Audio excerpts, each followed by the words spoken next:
Hello and welcome. I am Devika Chopra and you're watching NewsX World. Let's take a look at some of our top stories.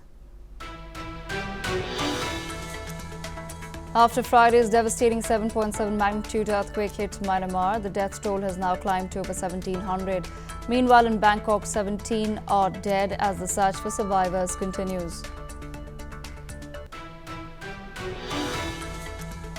Anti-coup rebels in Myanmar, led by the People's Defence Force, declare a 2-week ceasefire to allow earthquake relief. This comes as the military junta continues bombing parts of the country after the earthquake.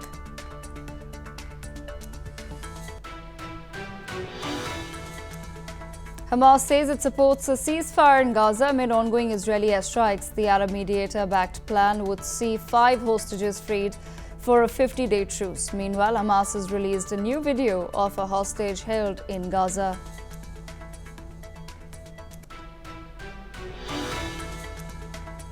During a visit to Japan, U.S. Defense Secretary Pete Hegseth has vowed robust, ready and credible deterrence in the Indo-Pacific, including the Taiwan Strait. In Tokyo, Hegseth has called Chinese actions aggressive and coercive.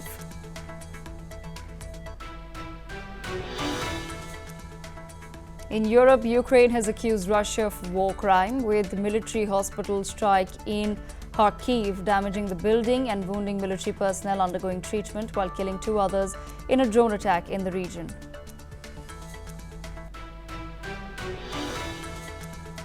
Wildfires continue to rage on in South Korea, with the death toll now at 30. South Korean police have launched a probe into a man suspected of accidentally igniting the blaze that has burnt more than 48,000 hectares of land.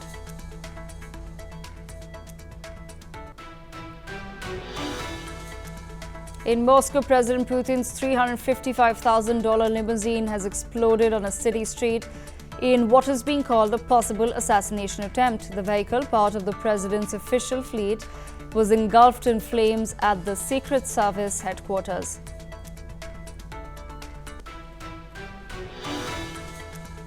Hundreds of thousands in Turkey continue to protest the jailing of Istanbul mayor. The arrest of Erdogan's main rival has sparked the biggest protests the country has witnessed in a decade.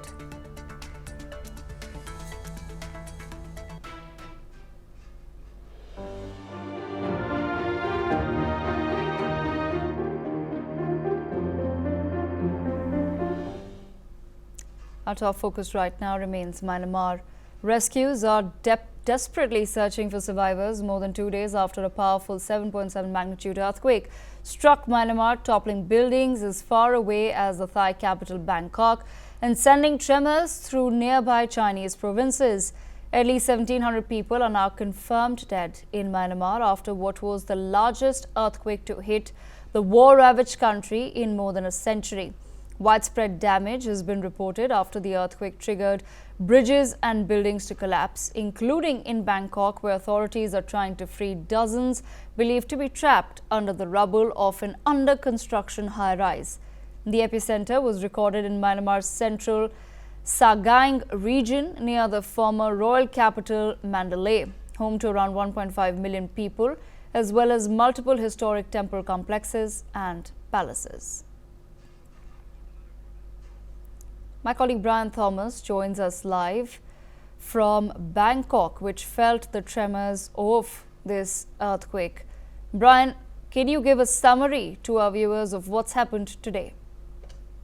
Well, Devika, definitely, the earthquake that happened on 28th saw jolters also that happened and felt tremors in Bangkok, where there were several high-rise buildings. You talk about the Watermark, JTC, all these high-rise buildings faced the wrath of the earthquake, and that 30-story building, the building also fell prey to it, where that was an under-construction building, definitely. Until now, the latest data that have been coming from the authorities, the death toll at the very under-construction building has risen to 17. Until now, more than 96 people are still missing They are still under the rubble. There are many people who are still stuck under the rubble.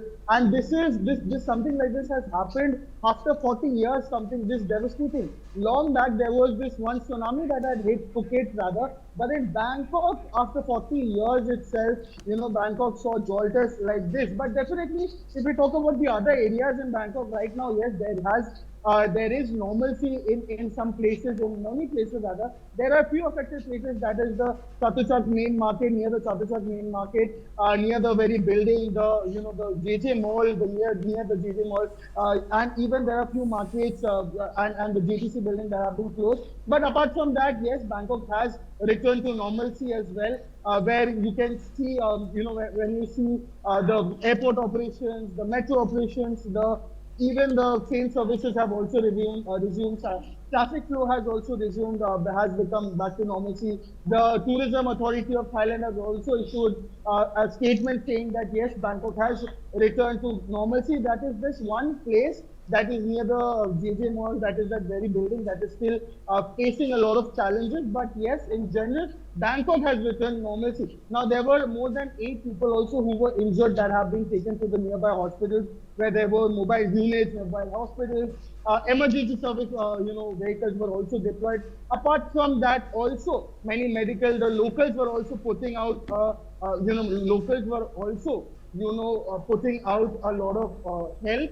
They deployed mobile units. They deployed many such relief materials that have been given, like medicine kits, sleeping pods, generators, food items, and many of these relief items were given by the local. And those efforts were made by the locals and not the authorities. Yes, the BFRD were deployed there, the city police were deployed there, the traffic police were deployed there. But apart from that as well, the locals also came together. They came together as one unity to help everyone who was there, who were in that hope that yes, their family members will be safe, because there were more than 96 people who are still unaccounted for. They're still missing. We do not know the exact number, how many people are under the debris. There were around 200 people who were working at that point of time, among which 96 are still missing. So you can understand this 20 hours, that is the tomorrow window, is the most crucial also, because that will be the deciding factor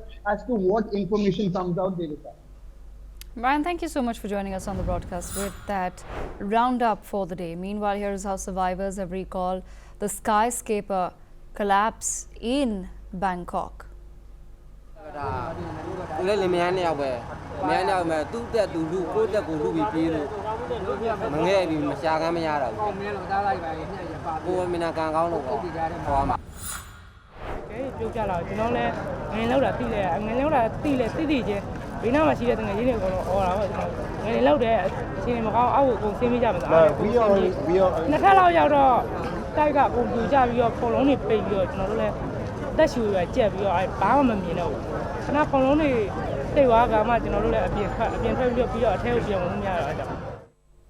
And before we dive into a discussion, let's take a look at these before and after satellite images of earthquake hit Myanmar.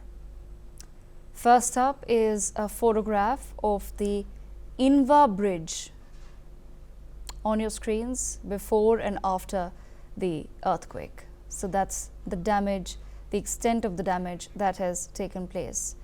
Meanwhile, here is a photograph of buildings in Mandalay before the earthquake, and this is the devastation that the earthquake has caused in the entire region. More dramatic images coming our way. We also have a satellite image of the pagodas and the monasteries in Mandalay before and after the earthquake. This, of course, gives us a glimpse into the devastation that the 7.7 magnitude earthquake has caused in already politically sensitive Myanmar. I have with me on the broadcast Mr. Ross Feingold, political risk analyst, joining us from Taipei. Mr. Feingold, thank you so much for taking our time to speak to NewsX World. In your assessment, what really becomes the setback in bringing normalcy to the overall political situation in Myanmar, given that the military junta continues its airstrikes despite there being a natural disaster of this extent?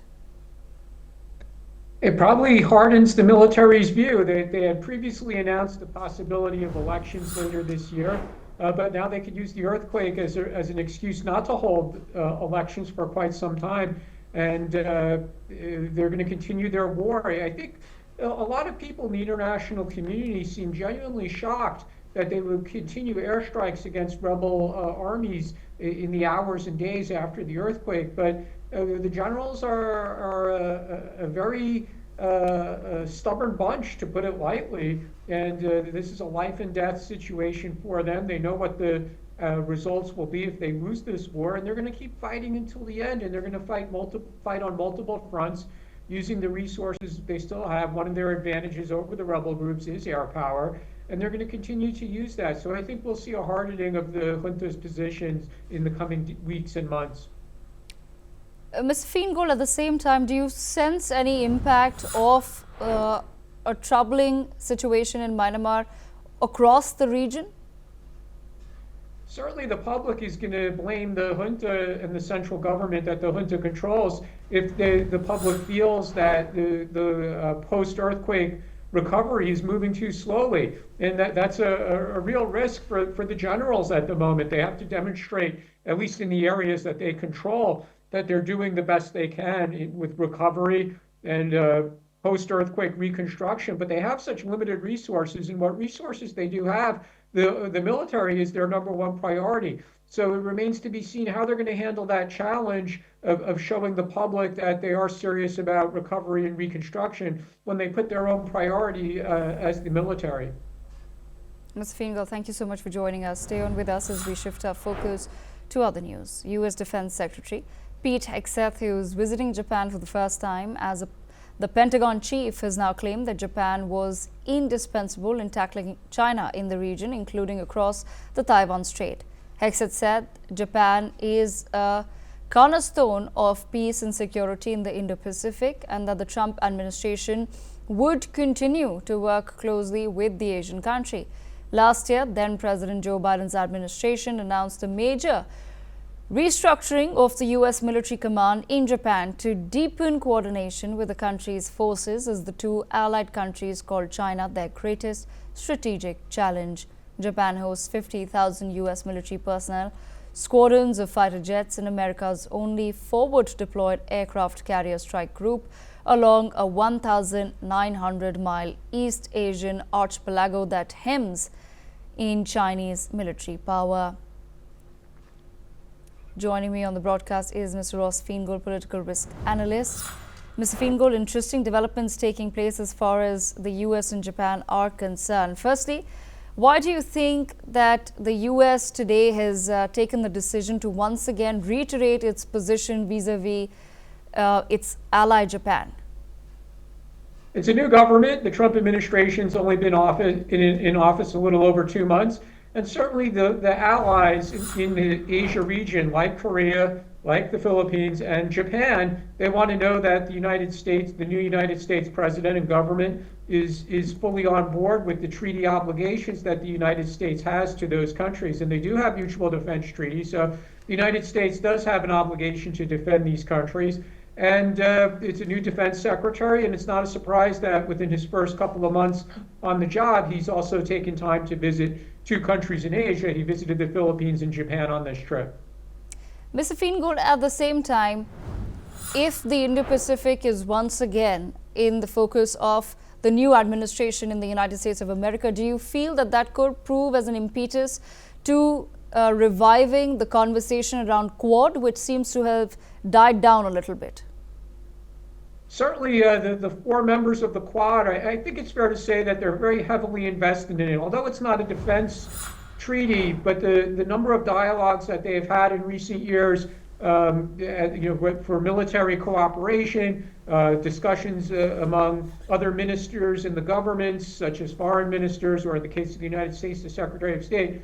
I think it shows that the 4 members of the Quad are fully committed to making this relationship a success. Now, there's no reason to believe that it will become a formal security treaty, but I think the periodic meetings are something that are going to continue, as well as joint exercises there's one challenge there, which is President Trump is not really a big fan of overseas travel. He demonstrated that in his first term. So he really prefers that these foreign leaders come to the United States. So, the easiest way for the four leaders of the Quad to convene will probably be if they visit President Trump in Washington, D.C. All right, Mr. Fingal, thank you so much for joining us on NewsX with that assessment. Meanwhile, President Trump's long-promised plan to shake up the economy will be implemented from the 2nd of April. He has already slapped duties on imports, causing a global war.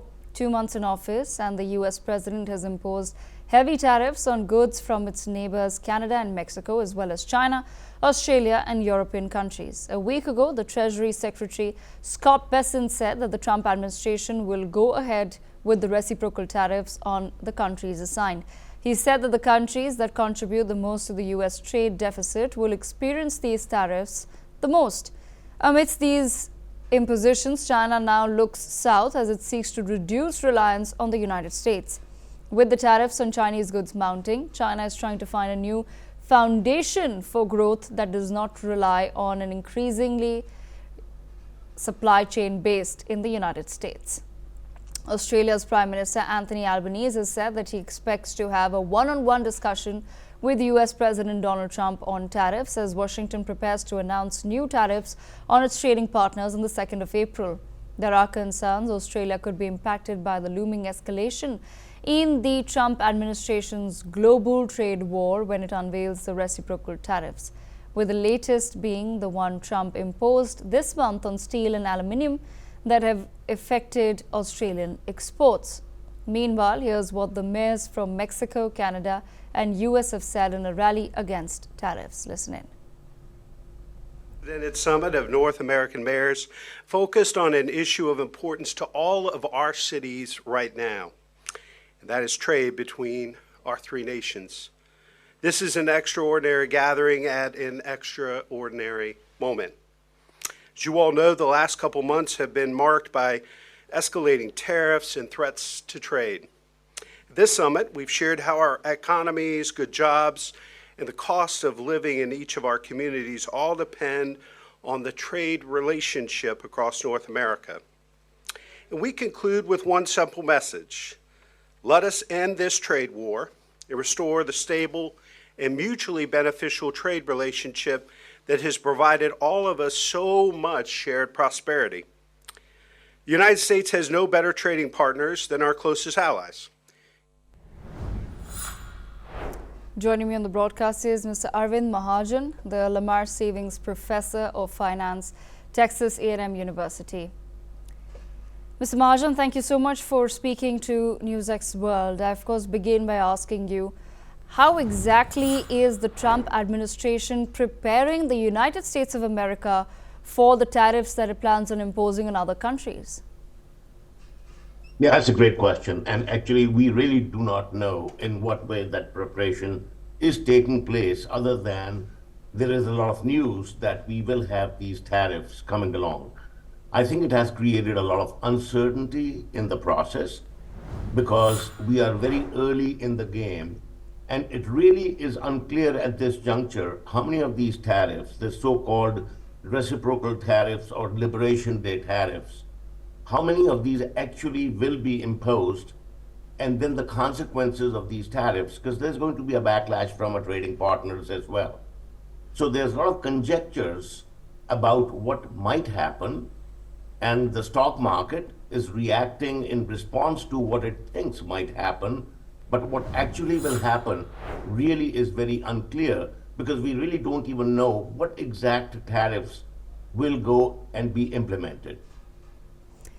Professor Mahajan, at the same time, do you think there are any countries that could possibly convince Donald Trump as far as the tariffs are concerned, or do you feel that the administration will certainly go ahead with the decisions that it has made of reciprocal tariffs? Because we have heard that Australia may be hoping to now have a conversation with the Trump administration as far as the tariffs are concerned.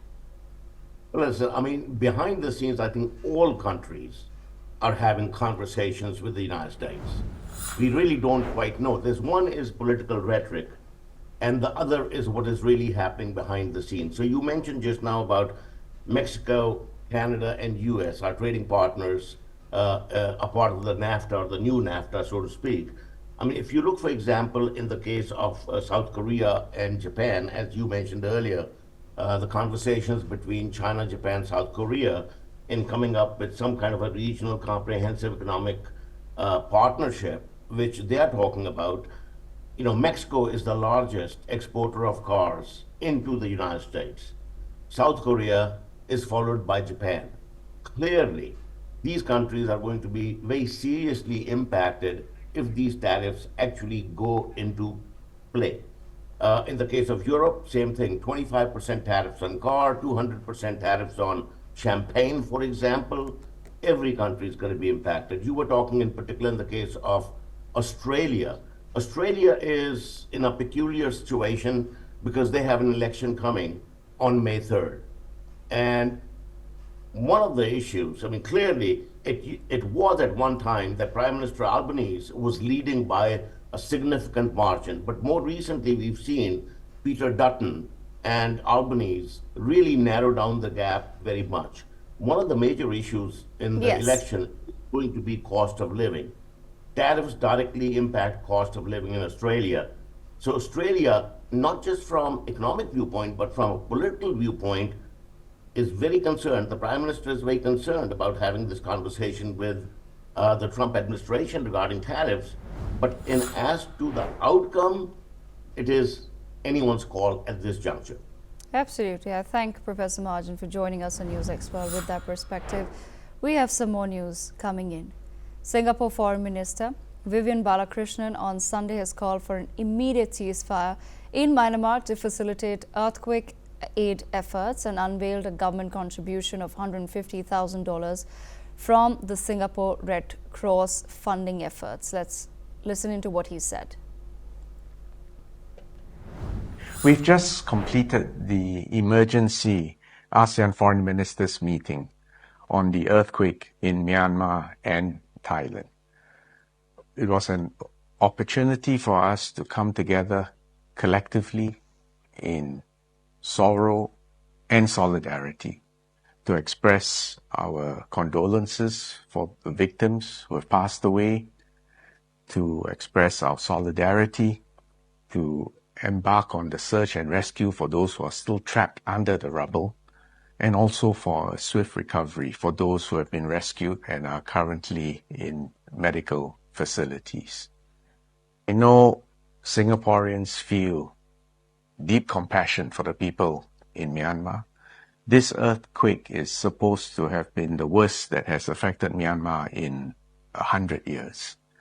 And the extent of damage, I'm sure, is unprecedented.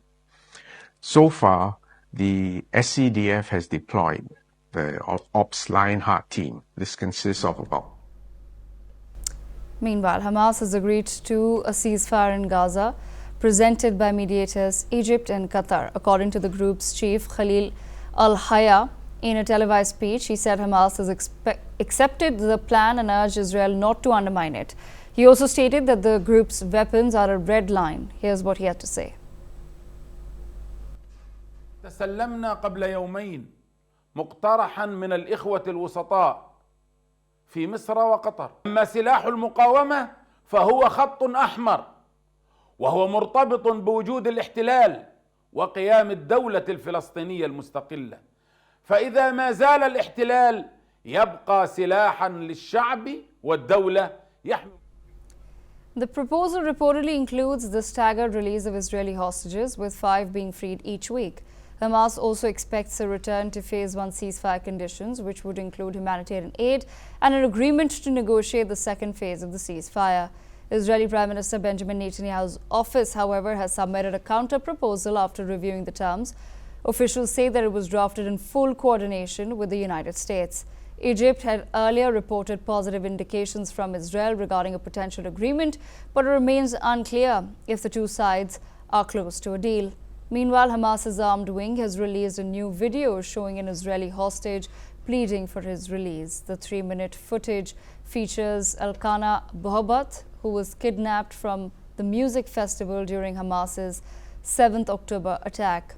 Israeli Prime Minister Benjamin Netanyahu is also ordered to let the leaders of Hamas leave the Gaza Strip, but demanded the group abandon its arms.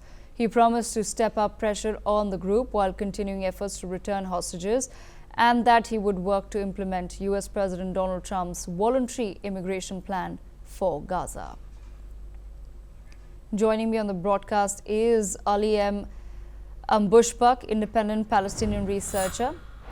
Mr. Bushbuck, thank you so much for speaking with NewsX World. I want to begin, of course, by asking you, what do you make of the latest developments that have come in, wherein Hamas says that it has reacted positively to the ceasefire deal, but one has to keep in mind that these deals are taking place in the absence of Israel in Doha? Well, thank you for having me. The thing says this deal this proposal that's provided by Egypt, it seems the similar proposal that provided by the Witkoff, the envoy of USA in Middle East, in the mid of March, which extend the ceasefire, the first phase of the war, the first phase of the negotiation, and the ceasefire between Gaza and between Hamas and Israel.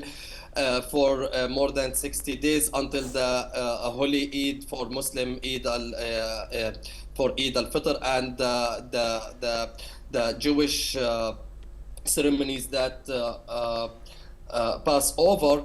And after that, they will negotiate. But up to now, the things is not clear. Either there is an exchange for the hostages or captive and the Palestinian prisoner or no. Hamas said they will accept to release 5 Israeli captives that have been held during the 7th of October. But it's not clear that Israel it's going to release the Palestinian prisoner or no.